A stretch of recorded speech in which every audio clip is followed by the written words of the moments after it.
Hi guys, this is me Hasan and welcome to Hasan academy.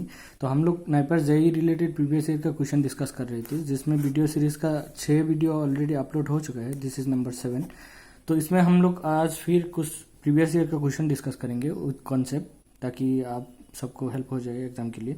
और ये NIPER के aspirant अलावा दूसरा लोग भी, केमिस्ट्री का लोग भी ये देख सकते हैं। चलो डिस्कस करते हैं। तो यहाँ पे क्या पूछा है, which of the following compounds exhibit highest lambda max. तो लैम्डा मैक्स सबसे ज़्यादा किसका है वो पूछा है, और ये निकाला जाता है वुडवर्ड फिशर रूल से। इसके लिए सबसे पहले आपको देखना है क्रोमोफोरिक रीजन, और क्रोमोफोरिक रीजन के बाद आपको ऑक्साक्रोम वगैरह ऐड करना होता है। तो क्रोमोफोरिक रीजन के लिए सबसे पहले तो आपको दो double one conjugated double one चाहिए, और उसके बाद वो सीस है कि ट्रांस, और उसके बाद एक्सटेंडेड क्या है क्या नहीं वो ऐड करना होता है। तो ये देखो ऑप्शन क्या दिया है, पहला वाला में तो है ही नहीं कॉन्जुगेटेड डबल वन, ये कैंसिल कर दो। दूसरा नंबर में हाँ कॉन्जुगेटेड डबल वन है, बट तीसरा में भी नहीं है, बीच में 2 वन का डिस्टेंस है, तो ये भी नहीं है, तो इसको भी कैंसिल कर दो।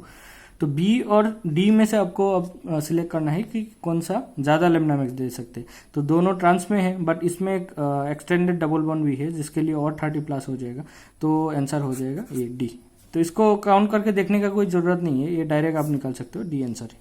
उसके बाद क्वेश्चन 2 में क्या दिया है, इसमें दिया है given M plus free radical of 156, मतलब ये मास का है, मास में एम प्लस का जो फ्री रेडिकल का पीक आया है 156 में आया है।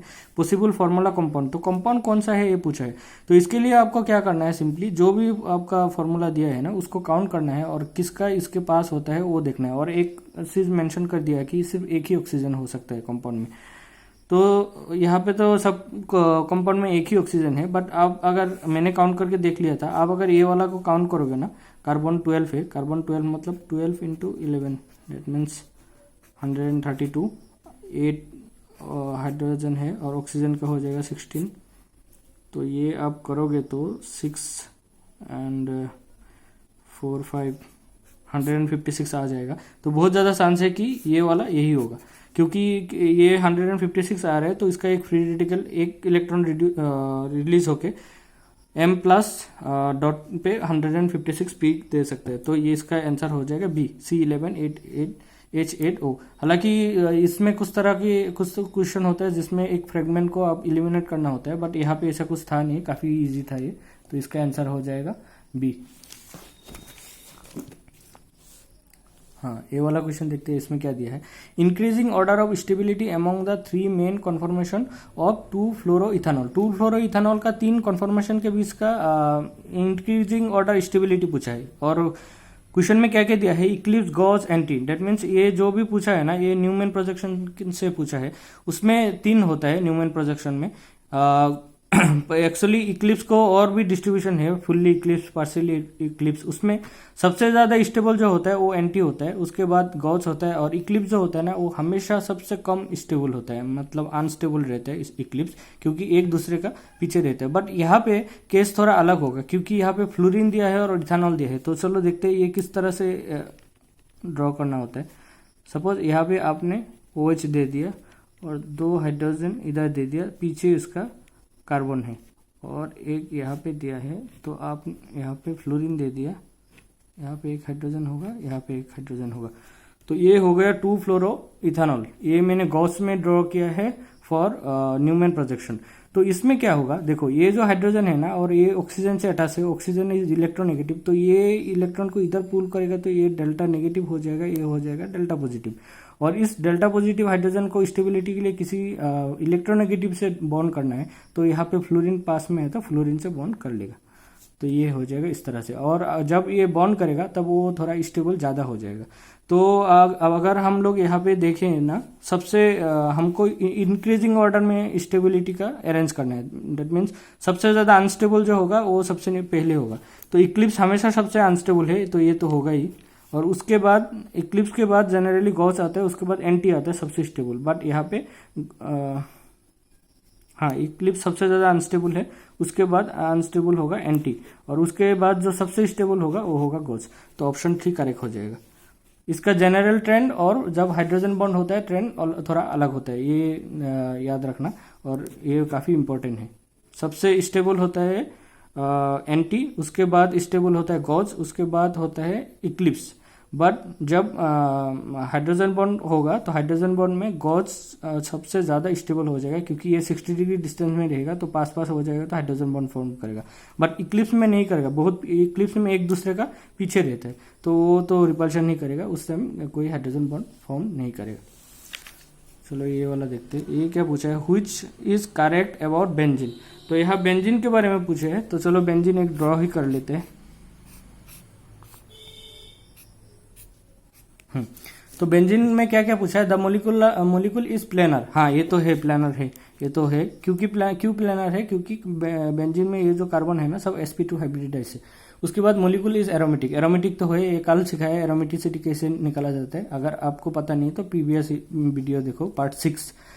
6 पाई इलेक्ट्रॉन है तो 4n+2 सेटिस्फाई कर रहा है तो एरोमेटिक है। और उसके बाद पूछा गया कि सी मतलब इस तीनों कार्बन के बीच में जो एंगल है वो 120 डिग्री है। तो इस चीज को आपको कैसे कंफर्म करोगे, इस चीज को कंफर्म करने के लिए इस पोजीशन का आप हाइब्रिडेशन निकालो, कितना है सिग्मा वन, 1 2 और एक हाइड्रोजन के लिए इधर एक हाइड्रोजन भी रहता है हर पोजीशन में, तो 3 हो गया। 3 हुआ मतलब sp2 हाइब्रिडाइज है। और sp2 हाइब्रिडाइज अगर नॉर्मल कोई लोन पेयर वगैरह नहीं रहा ना तो उसका एंगल होता है 120 डिग्री।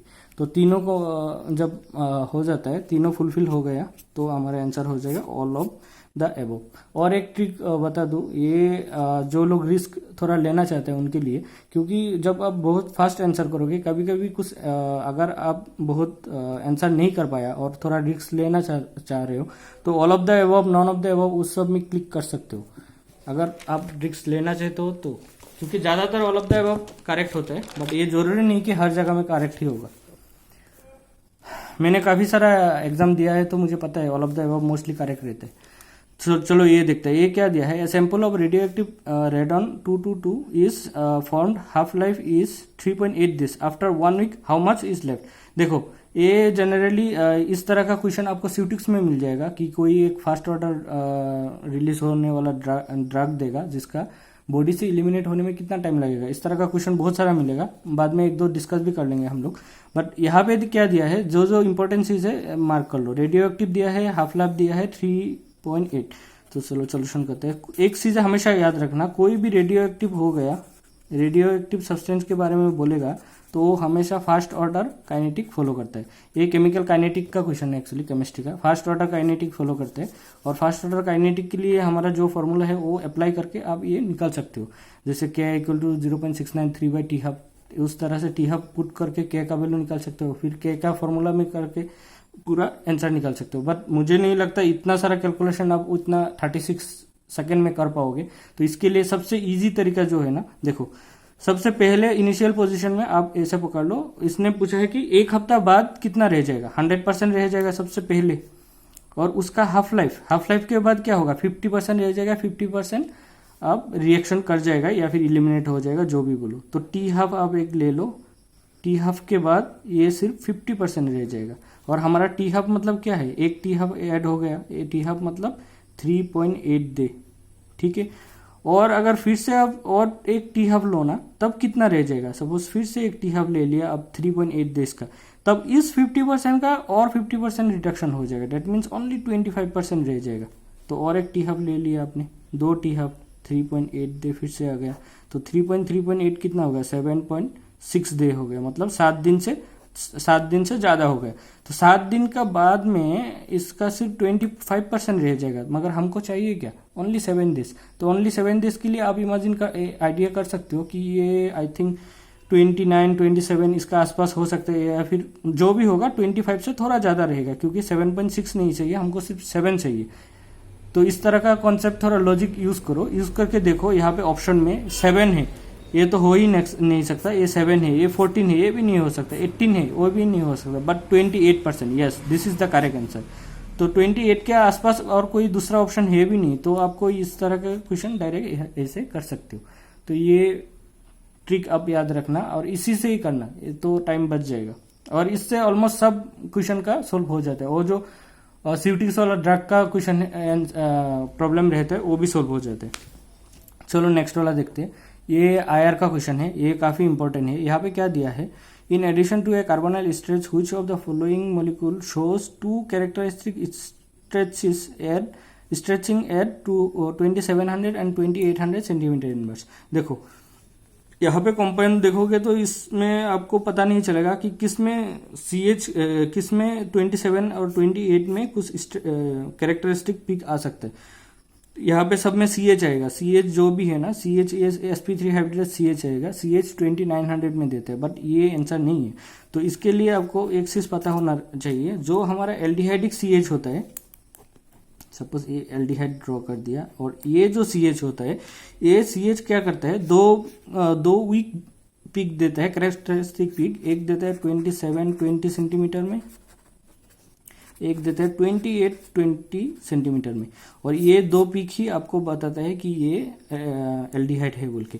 तो यहाँ पे देखो, यहाँ पे एल्डिहाइड कहीं दिखाई दिया, COCl, ये तो हो ही नहीं सकता। COOCH3, ये तो एस्टर हो गया। COOH, ये तो एसिड हो गया। CHO, yes, this is the correct answer. तो हमारा करेक्ट आंसर हो जाएगा D, CH3 CH2 CH2 CHO। तो इस तरह का चीजें आपको थोड़ा बहुत याद रखना है, स्पेशली आयर को लेके, ताकि आपको ये मिस ना हो। ये याद रखना, ये जो CH है एक बार सिमेट्रिक दिखाएगा, एक बार एसिमेट्रिक दिखाएगा, जिसकी वजह से 27, 28 और 28, 20 में दो पिक आएगा। ये ऑक्सीजन जो है ना इलेक्ट्रोनेगेटिव है, जिसकी वजह से ये सब होता है। ये डिटेल्स बाद में सीखने को मिलेगा आपको। तो ये देखो क्वेश्चन नंबर 7, इसमें क्या पूछा है, which of the following is electron withdrawing when placed on benzene ring. Benzene ring में जब आप यहाँ में से कोई भी एक बिठाओगे ना, तो इलेक्ट्रॉन विथड्रॉइंग ग्रुप कौन सा होगा। तो इसमें आप कैसे पता करोगे कौन सा इलेक्ट्रॉन विथड्रॉइंग ग्रुप होगा। तो इसके लिए आप एक ट्रिक याद रखो। सपोज ये बेंजीन रिंग हो गया,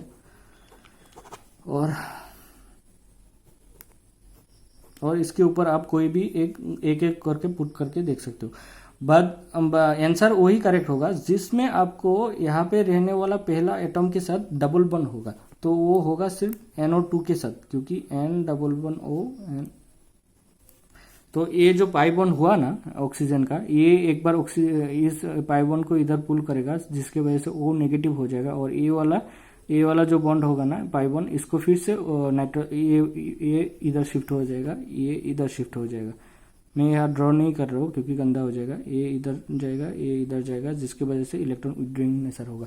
तो ये याद रखने का सबसे इजी तरीका यही है। यहाँ पे जो भी कंपाउंड है ना, उसमें डबल बॉन्ड है कि नहीं वो देख लो। जैसे C++N, डबल और ट्रिपल बॉन्ड होने से भी होगा, पाई बॉन्ड होना चाहिए बस।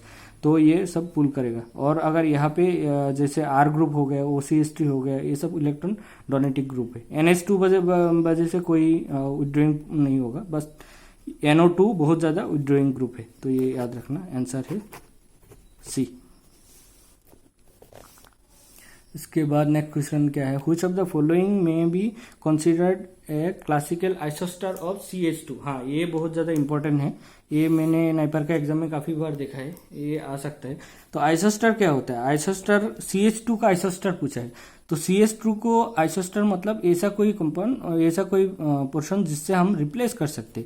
तो इसमें नंबर ऑफ इलेक्ट्रॉन इक्वल होना चाहिए। तो CH2 का नंबर ऑफ इलेक्ट्रॉन कितना है, कार्बन का इलेक्ट्रॉन कितना है, 6 है, और दो हाइड्रोजन का 2 है, तो हो गया 8। तो ऐसा कोई ग्रुप देखो जहां में 8 इलेक्ट्रॉन हो। कार्बन के कितना है, 6 है, हाइड्रोजन 3 है, तो 9 हो गया, ये तो होगा नहीं।